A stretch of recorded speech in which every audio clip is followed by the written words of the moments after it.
So I want to get more perspective. I want to bring in the CEO of the National Center for Open and Unsolved Cases, cybersecurity analyst Morgan Wright, and also former FBI Special Agent Jennifer Coffin-Daver. I appreciate you both coming on. Morgan, I'll start with you.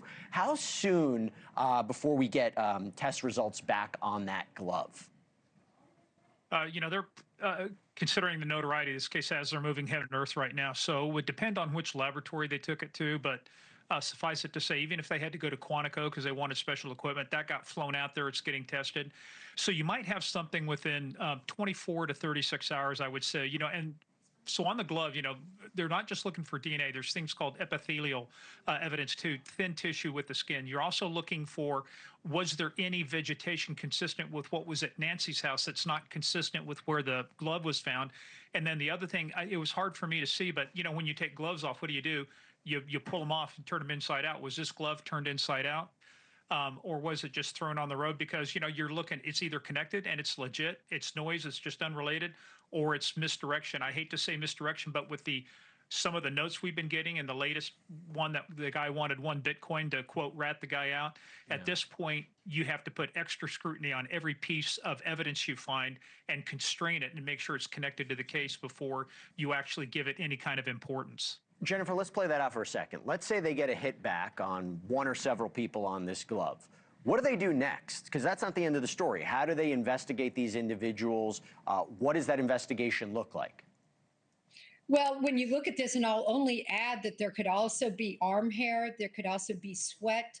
There's all sorts of different types of DNA that could be on that. And of course, Nancy's blood that could connect. But just say with your hypothet that there is a connection. I mean, you're talking now about possible genetic genealogy. If that individual doesn't come back to a CODIS database, that's going to be the route they take, Jesse.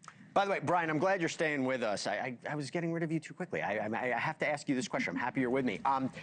Do you know if they searched those Catalina foothills before this? Because I'm wondering, right? Why are they finding the glove now? Okay, maybe they were looking for something after that video came out of the suspect. Have they been looking at those foothills before? Do you know? They have. They've had helicopters up. The deputies searched initially, but nothing like what we saw over the last 2 days. I mean, there was a cavalry of new FBI agents that arrived here in Tucson over the last 2 days, dozens and dozens of more agents. So the sense I get is they're putting those people to work searching areas again that they've already searched because they didn't do it thoroughly. They just didn't have enough people initially. I mean, it's a massive area. Each house here is on 1 to 4 acres. So, like for example, at Nancy's house, they've searched around the house before, but they came back again today. I would imagine where they found the glove, they've probably had the helicopter up in that area before, but to actually do a ground search, I just don't think they had the resources before. And I appreciate you say that because I've seen in a number of cases before where a body can be found, where a piece of evidence can be found, even though it was searched 1 time, 2 times, it can be searched a 3rd time, and something ultimately might be found, particularly in an area like this where it is so dark at night. Jennifer, I want to go back to you. I think there's been about, 18,000 tips that have come in since Nancy disappeared, about 4,000 tips since that video emerged. How on earth do authorities, do the FBI sort through something like this?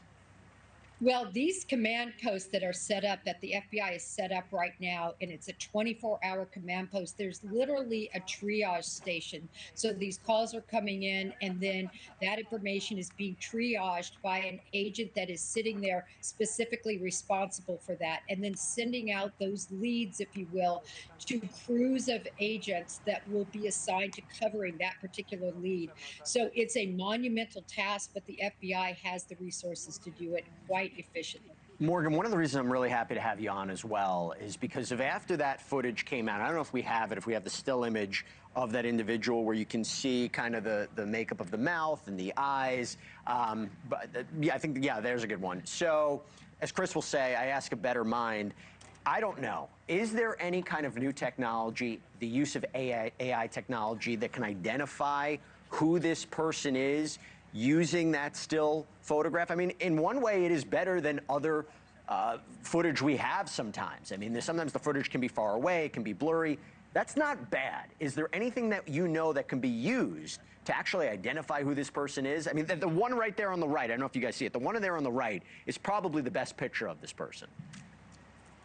Right. You know, some things you can obviously find right away. You can start getting an idea of ethnicity, you know, Asian versus Hispanic versus white.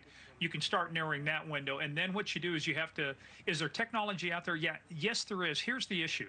Number one, you've got obfuscation of the face. You've got something masking the face.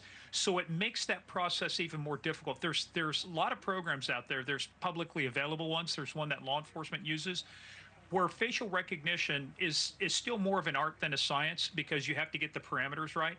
Now, you can, because of photogrammetry, because we know there's certain things that we can measure in those pictures, we can compare it to the eyes, you can start getting an idea and maybe start creating basically an algorithm that can actually go search things like driver's license, Department of Motor Vehicle databases, open source information like that. The problem is you're going to get lots and lots of hits. You really need a little bit more data. You need more than just the eyes. You would need a little bit more contours around the nose, because facial recognition measures distances and looks and compares things on many multiple points. Those are so few points. It's like putting a fingerprint in to the fingerprint database, and there's not enough in there. It's not going to hit anything. Or putting something into CODIS that doesn't have enough markers. It's not just quite there. I mean, we're close. We're getting better. I don't know what the FBI has access to. I'm sure the intelligence community has some neat stuff, but I don't know exactly what's being done, but it is a big hill to climb right now. And you also wonder how much is that made up of the tips that are coming in, because I can't tell you on my social media today how many people sent me photos of people they think this could be. Just sticking with you for a second, Morgan, you mentioned the Bitcoin. This is another complicating aspect of this. You know, on one hand, you have the ransom demands. There was a question about whether or not they were legitimate, considering Savannah Guthrie had posted her own video where she didn't even acknowledge the kidnappers at one point, just said, I need the public's help. So you wonder whether or not it was serious. This Bitcoin today, one Bitcoin, more information. How do you process that? How do you track that? This guy's a clown. He's going to get found out. You know, if you really wanted money for the tip, you're going to call the FBI tip line, and you're going to say, I know the information. They're going to vet it out, and then if it leads to an arrest or a conviction or finding the body, then you get paid out. But you don't get to extort, which is what they're trying to do, using this situation of Nancy's disappearance. Whoever this is going to get found. I mean, I think it was a clownish attempt, and it was something designed to play upon the sympathies of everybody else. The other notes, now that's a little bit more complicated, right? The fact that money was put into the Bitcoin account. It's called unspent transaction, UXT, unspent transaction output. You can actually fund money into an account, get some forensic information, and then if any money's withdrawn, any Bitcoin's withdrawn, you can do it farther. That's separate from this one. This one is just some opportunist trying to get some money.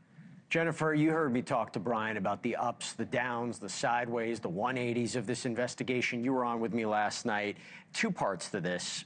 Where do you think we're at in this investigation? How much faith do you have in investigators? And let me ask you this. It's being reported that Savannah hired a private investigator. If that's the case, does that signal to you that maybe she doesn't have faith in the FBI or local law enforcement? Well, I think it does, sadly. Whenever you see an investigator hired this early, we're only on day 11. Mind you, the Idaho case, when they were just looking for a murderer, they weren't looking for a body, possibly, or an individual combined with the person and the perpetrators that might have done this. This is a huge task. We're only on day 11. But when I saw that about Savannah, I was actually quite surprised, because it is so early. There's 100 FBI agents on this case, plus all the sheriff's officers. I think it's too early to panic. And I'll also say, no investigation is perfect. And yes, we've all seen some of the issues, the crime scene release probably being the biggest one. But I do have confidence in the FBI, and I do have confidence that they're going to solve this case. Yeah.